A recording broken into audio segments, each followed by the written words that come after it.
Hello, welcome to my channel. I review cars. At the moment, my emphasis is on Tesla Model Y. A few weeks ago, I tested the Model Y Performance, which was made in Germany.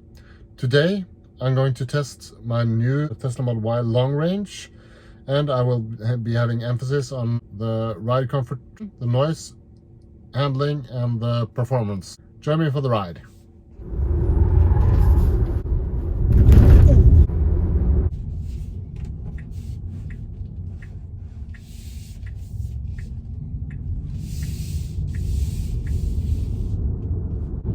Okay, we're driving on pretty smooth tarmac now, so no particular difference. I think also a very new tarmac here, so let's see. Last time I tried a slight pedal to the metal here with the performance. Let's see how that goes after those other cars have passed. So now 37, 38, 40. Oh yeah, oh! Yeah, a lot of power in the long range also.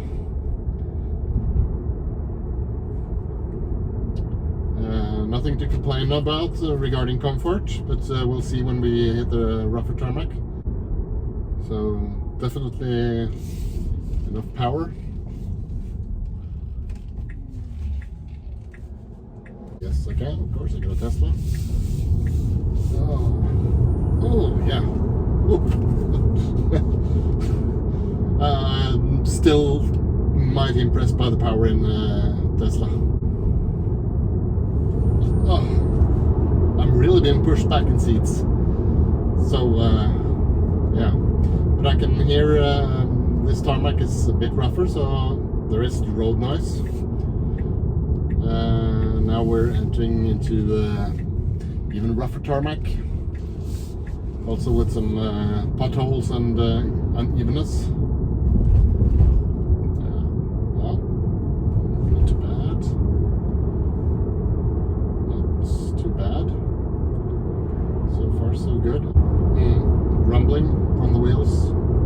Nothing uncomfortable, but that's probably because I'm going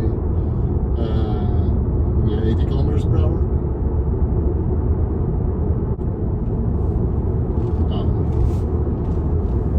Handles magnificently. Now this is not new tarmac, and this kind of driving is quite alright. It's nothing uncomfortable here. But I can feel, of course, the suspension is stiff, and it needs to be stiff in order to handle. I think it's 2 tons of weight and also almost 500 horsepower. So. Yeah,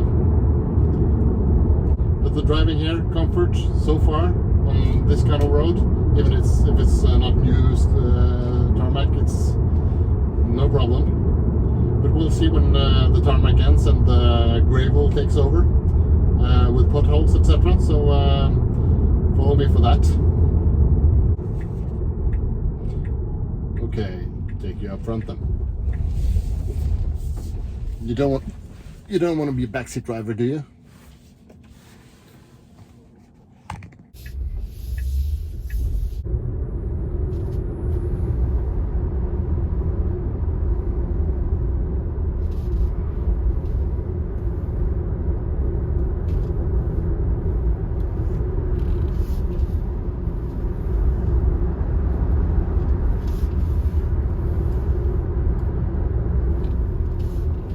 The handling of this car is magnificent. No body roll whatsoever. So that's of course a consequence of the stiff suspension. And we have some challenging curves here.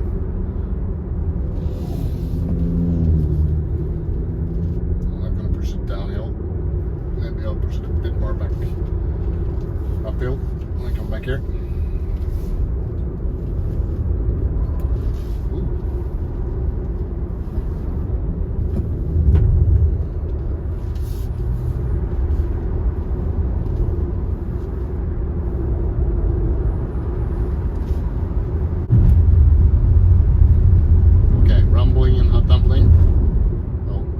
no problem to hit this joint, road joint that is.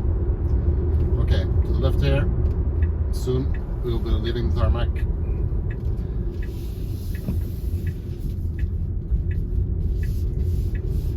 Uphill and curvy roads. Just with this suspension in the car loves, and the driver too. This car really handles well. I have nothing to complain about when it comes to handling with this compared to the performance.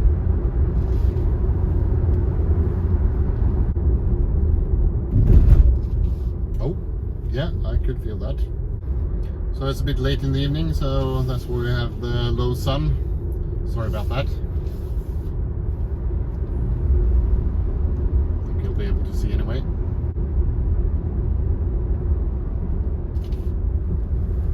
Now, there we go.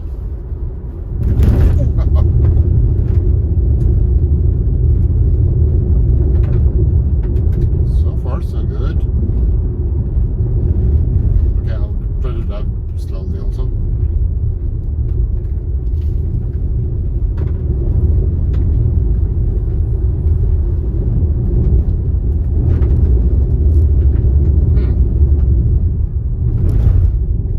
Now this was kind of surprising.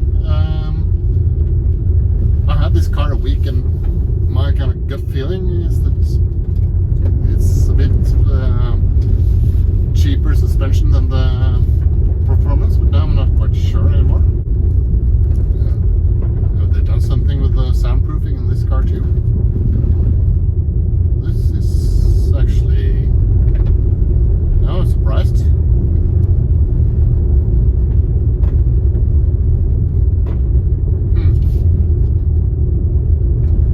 See if we can find some vaskebrett.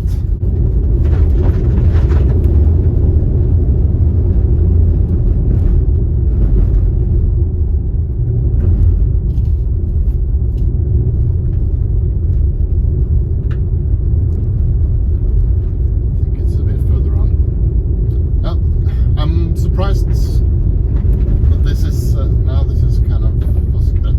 I'm a bit surprised to find that the comfort of this car is so good.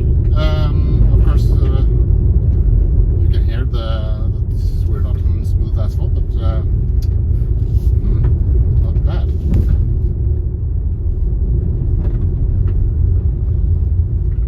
Okay, here's a pothole.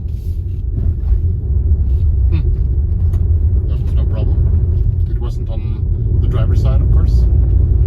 Well, I remember the first time I drove my previous long range on this kind of road with the vaskebrett. It really hurt my spines. It doesn't now. Huh. Now this is good. Now I'm really confused. Have they also altered or changed the suspension in this model? To be quite frank, before now I had this car 1 week, and my impression driving it on back and forth to my job, I think it felt a bit too stiff, and I was pretty sure that it would do worse than the performance on this route.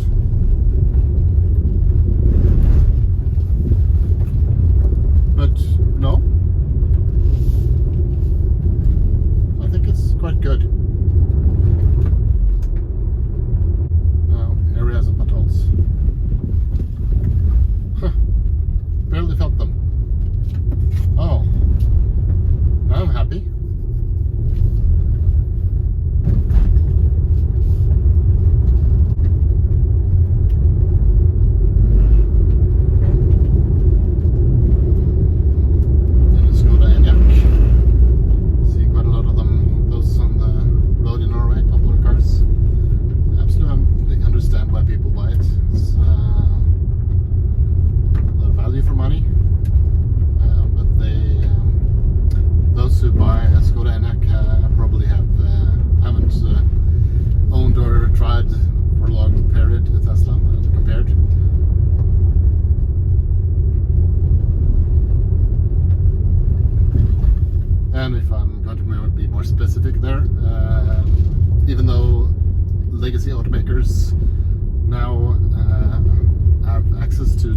charging station. Yeah, the concept with just driving into the station, navigating by just pressing the charging station on the map, which also shows you expected state of charge when you arrive, compared to other automakers where you have to kind of manually navigate and especially if it's not a Tesla charger, like recharge junk with a lot of problem. You come and it's two chargers. You might see that one charger is not working, and yeah, and you have to do stuff with the app, and maybe it's not working with the app, and then you have to use the little chip. Of course, it's good if it works, but my experience is that it very often doesn't work. So coming from legacy automaker over to Tesla, and then back to legacy automaker charging infrastructure, and now back to Tesla, it's like heaven and hell. So I actually consider this Scodaniac because it gave a lot of value for money, but still infrastructure and technology, Tesla is light years ahead. And also Tesla's build quality has improved, and I think they're not any worse than other legacy automakers now. Legacy automakers are kind of trying to catch up, but also Tesla is developing both technology and build quality, so I think Tesla will be in the lead for many years to come. Now the feel of the ride here on this tarmac, good, excellent, handling, perfect. I'm actually not sure if I can tell the difference between performance and long range in terms of acceleration when you are in speed, like now I'm in okay, now I'm in like 70 if I floor it now. A few seconds and then it's over, yeah, way past the speed limit. But like I tried last time, the performance, I think the difference is 0 to 50. From 50 and upwards, I don't think the difference is that big. Oh, this is so good. I really do not need more power than this.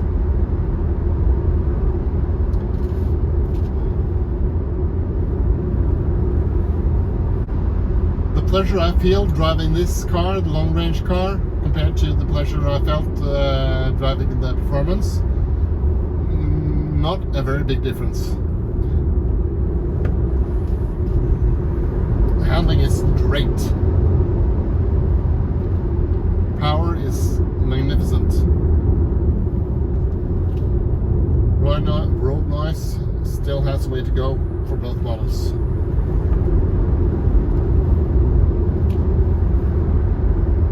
And for me, on this driving, this is more uncomfortable enough. So happy that, yeah, I'm glad you're not watching my speedometer at the moment.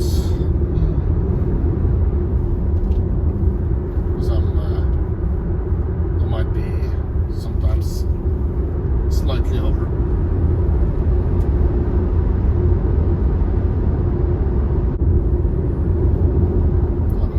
This car is so playful.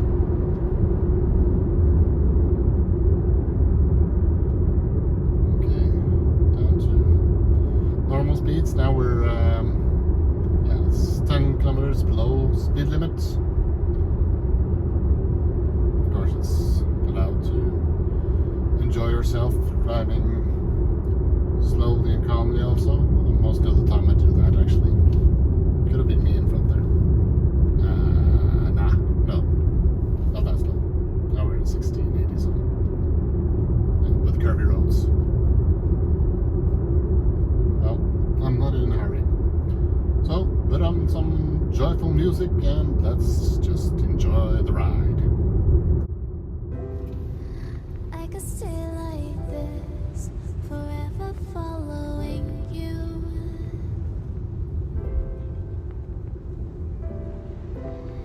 Just don't get too far, and I'll be right where you are.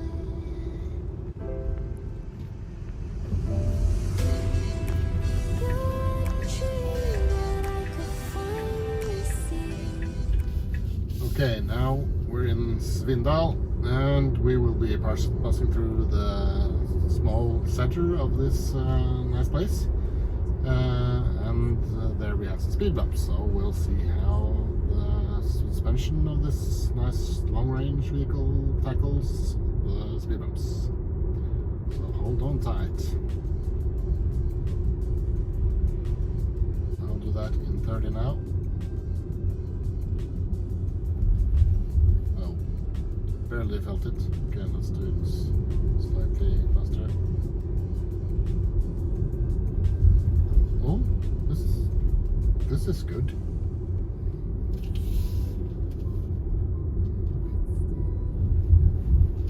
Ah.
Okay, it's been half a minute or so. Let's go again.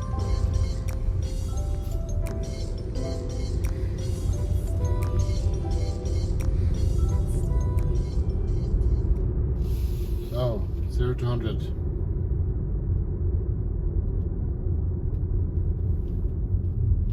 No one behind me.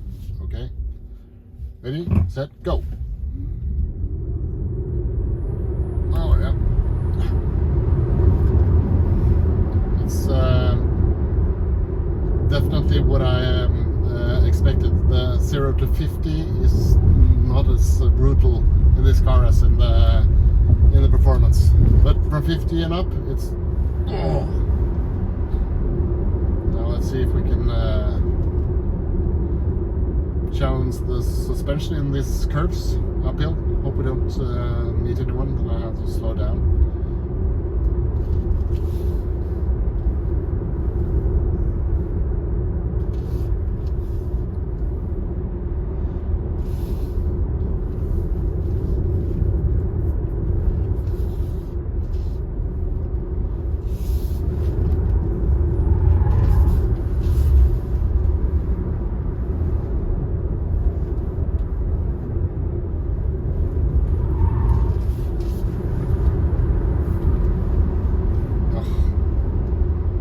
This car never ceases to amaze me. And there's the Peugeot again.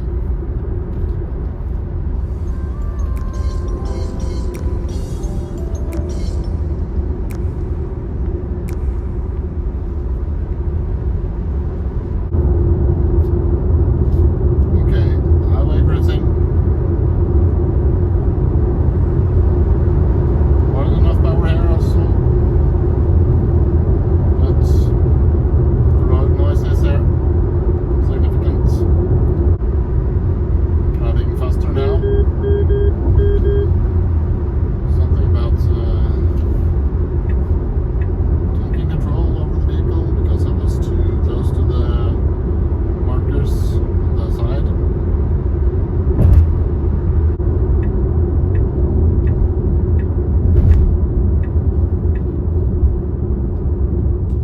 So I hope you enjoyed the ride, and I hope you can bear off with my mumbling and judge. I have to conclude here. It's not very easy.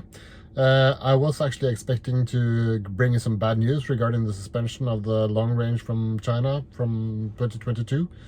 After weeks driving, I thought that it was not improved at all.